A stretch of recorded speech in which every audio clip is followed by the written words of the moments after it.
Market evaluation. Hi everyone, we're going to be talking today about market evaluation. My name is Lindsay Paggio. I work for Cornell Cooperative Extension's Harvest New York team as an Ag Business Development Marketing Specialist. I also own my own farm, so I have experience too of trying to figure out what markets are the best for my farm operation. It's important to identify which of your markets are your priority, your first priority, your second, your third, and your fourth. Your second, your third, and your fourth markets aren't markets that you're setting seconds into. It's just the priority of where your farm products are going to be able to go to. So like an example is if you have a CSA, and that ideally, no matter what, if you have a CSA, should be a first priority because those individuals are providing funds for your farm operation to get it going for the season, to support the farm throughout the entire growing season. So those CSA members want to be able to, they feel like they're insured to quality and quantity products, and they don't want to be going to a farmer's market and see that your quality and the quantity of available products is bigger than their actual CSA pickup. So really think about which of your markets are the priority for your farm operation. How do we evaluate markets? So there's a couple different ways to evaluate your markets for your farm operation. It's important to look at your net income, so your end of the year overall, how well your farm operation is done. And that can be done when you're taking and doing your year of end taxes for your farm. It's also important to look at the individual's items sold for your farm operation. This can be done many different ways. You can think about how much has actually been sold out of your farm operation. You can look into your different operating systems that keep your expenses, say Excel, Squarespace. Those are all things that you can break down your overall items to see how much has been sold. And then also really, and this is what we're going to be getting more into, is looking at those individual markets of how well those markets have done for your farm operation. And when you're looking at how well those markets have done, you can actually, during the growing season, sales season, you can look at your market gross sales with labor to help you determine how well that market's actually doing. And that's what I'm going to get to in the next couple of slides. And then also look at the lifestyle choice of your different markets that you have. Do you have time to be going to a farmer's market? Do you have time to be doing flowers for weddings? What do you really like doing when it gets down to it? Do you really like interacting with the customers, or would you rather just work with a distributor that sends your products out to various markets? When do we evaluate our markets? So there's many different times of the year I feel that are important to evaluate your markets, including the end of the year, just seeing how well each of the markets have done. And then also throughout the season, take notes of what went well during the different markets and what didn't go well. Evaluate how soon you want to and can make a change to your markets. And then should I make a quick change or slow change in your markets? I would advise not making sometimes rash decisions when it comes down to the different markets that you have. Just because things don't go well at one point in the season doesn't mean that it's going to continue to go unwell. It could get better. Plus, you don't also want to burn bridges to different outlets. You don't just start going to the farmer's market throughout the season and there's a couple rainy weekends and then you say, I'm not doing farmer's markets anymore, it's not going to be worth it. Continue with your commitment for the season and then evaluate if that's going to be a market that you want to continue with in the future. It's important to also look at, your SWOT analysis, so your strengths, your weaknesses, your opportunities, and your threats to make some of these decisions. When you look at the different markets, like what do you do well? Do you interact with customers well, or are you somebody who really doesn't want to interact with customers? Is it something that separates you unique from your competition to be going into that market? Is it going to be something that is really going to benefit your farm operation? Look at your weaknesses, things that help you improve in that market. Look at also what the competition does better and find ways to improve your different products that you might have in these different markets. Look at the opportunities. Is there room in the market for this product? Is it a need for a product or a service? Is it unique?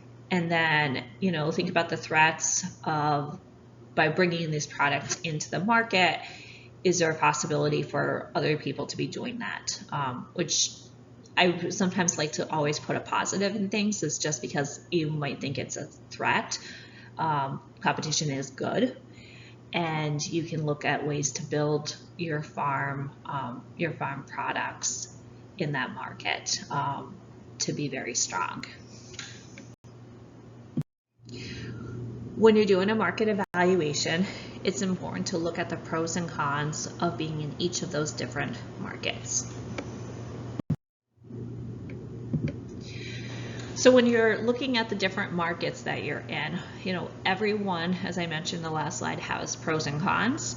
So you need to think about with those markets too, what's really going to be able to, what else would you be able to do if you were going to explore different markets? That includes, are you able to have a lot of crop diversity?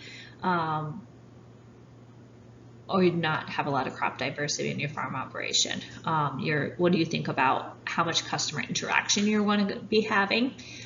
What type of pricing works better for your farm operation? If it's going to be more of a direct sales pricing or wholesale, which you're going to get a lower price point on. What type of volume you're able to really do for your farm? Are you able to produce a lot of farm products, or is it better for you to have a smaller volume that you're producing based on what you have for land that's available? And then what type of customer that you're going to want to be having, and then their understanding about like the cleaning, sorting, packing, and consistency. So these are all important things to think about when thinking about what market you're currently in, what future market you're going to be exploring into. As I mentioned before, when we're looking at markets, especially during the season, one way to do a market evaluation is to look at the gross sales and labor logs that are associated with the different markets that you're in. So the next couple slides, I'm going to show you how to do that during the growing season.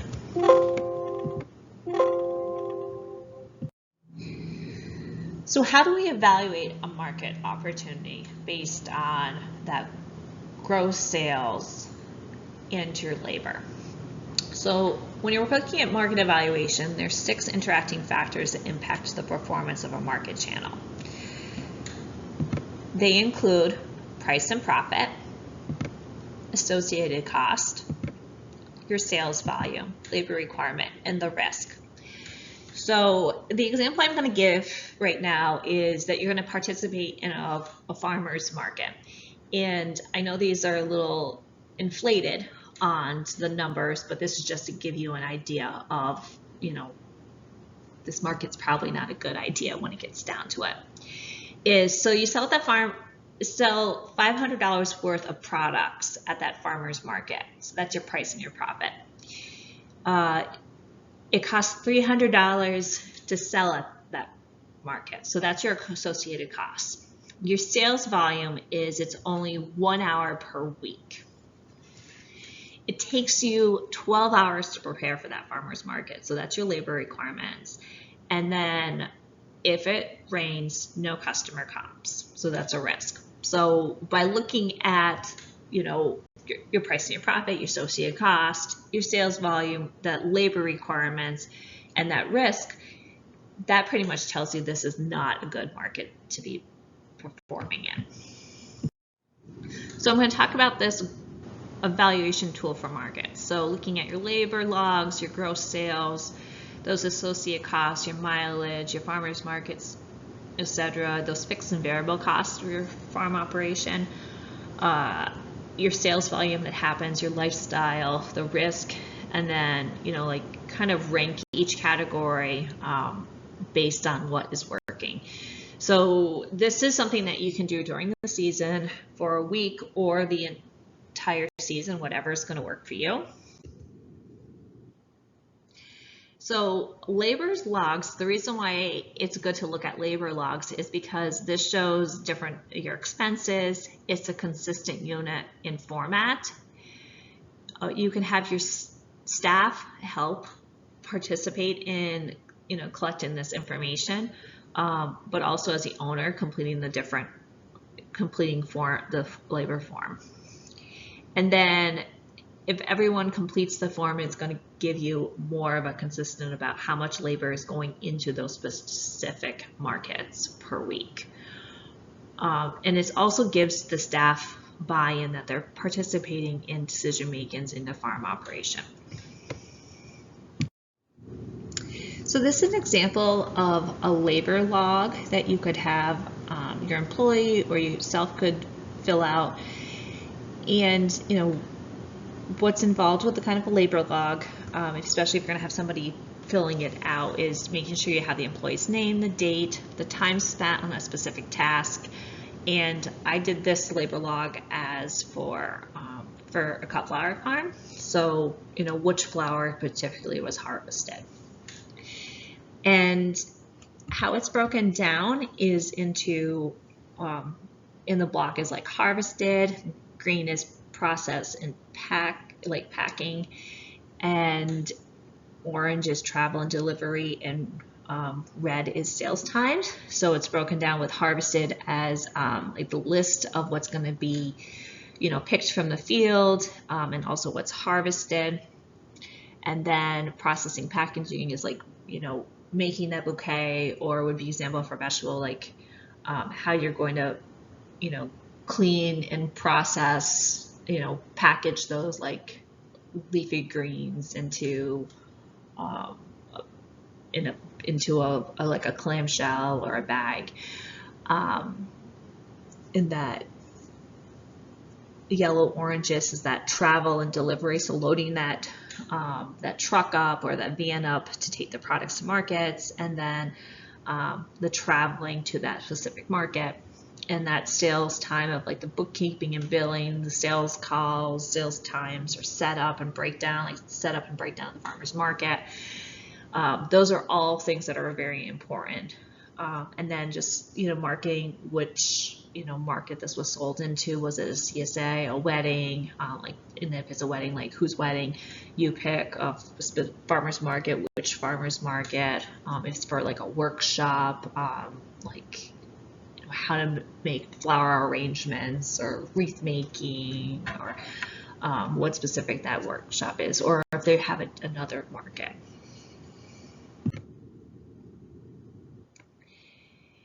So the method here is using data to rank and compare channels. You're going to be looking at the profit, your gross sales, your minus your labor and mileage cost, your labor hours required, your sales volumes, and then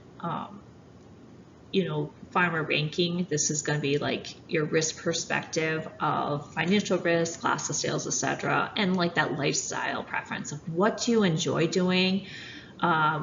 What's not going to be causing so much stress for the farm, and for yourself.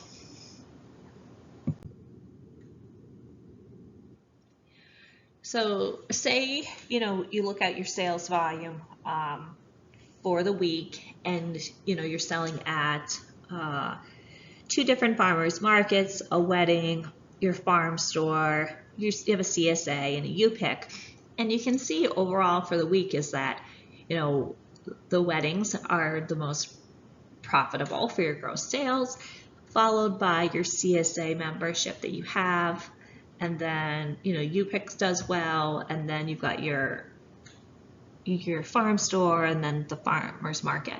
It's also important to recognize that if a market is underperforming, is there a reason why that market's underperforming that season, or is also that market that you have, so say that you're going to these farmers markets, but then those farmers markets are leading to those wedding sales and the marketing. It's important to recognize that that might be something you might need to keep in order order for you to have those future wedding sales in the future. So it's important to put everything into consideration.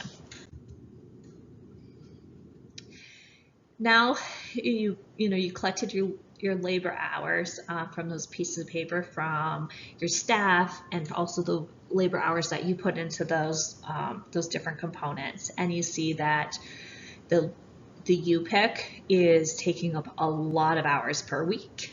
That those farmers markets are taking up this next. The weddings aren't taking up as much when it comes down to it. So it's important to see what those actual amount of hours you're spending in your farm operation. And then what you want to do is do a comparison of those labor hours to gross sales. So you can see that those labor hours is 53% for U-Pick, and then you look at the gross sales, it's only 16%. But then you look at weddings, your gross sales is 32% of your overall gross sales for your operation, but it's only 11%. So you're able to do an evaluation based on the labor and your gross sales, and you can see that weddings is something that you should definitely be concentrating on for your farm operation. The next would be that CSA, it has quite a bit in your gross sales, and doesn't take up as much labor. So, think about the changes you're going to be able to make in your farm operation. And then when you do your gross sales minus your labor cost, this breaks it right down to weddings you want to keep, CSAs you want to keep, farm store is the next one. But as I mentioned before, maybe there's a reason why you need to keep some of that farmer's market, maybe that U-Pick, but maybe that U-Pick that has to go because it's not really bringing in profit for the farm operation. But those are decisions that you need to make for your farm operation. And then just this was a ranking of the risk and the lifestyles, and this is what I did if I had a full-blown cut flower operation. Is what do I see as risk for my operation? So 1 is a high risk, 5 is a low risk. Lifestyles, 1 do not enjoy, 5 I enjoy. So you can see overall when I as a preference, there's weddings I like doing. So they're low risk, I enjoy it. The CSA, it's something that is relatively a low risk and also enjoy. So it's important to take a look at, what you like and what you don't like, and what you consider a risk and what you consider not a risk for your farm operation. So it's important to compare all, 6 factors across the board of your price to profit, associated costs, sales volume, labor requirements, and risk when, making that determination for if this is a market you should stay in or find another market. So now you need to think about the next steps. What do I need to do now? Do I need to reduce my markets? Do I need to add markets? How can I maximize sales and reduce your overall labor? And it's also important to think about if you're going to be, adding a market, say, you do an evaluation and you see that the farmer markets are really doing well for your farm operation. They also bring in additional clienteles, that help fulfill other markets, say, like bring more people to your farm for your U-pick, or bring in clients that are going to be, you're going to be selling to for weddings. It's important to look at, what type of labor that's going to entail for your farm operation. And it's always okay, I feel like, to make some type of assumptions when it comes down to what your labor is going to be, what type of inventory. It is your farm, and everybody can evaluate their farm operation how they want to.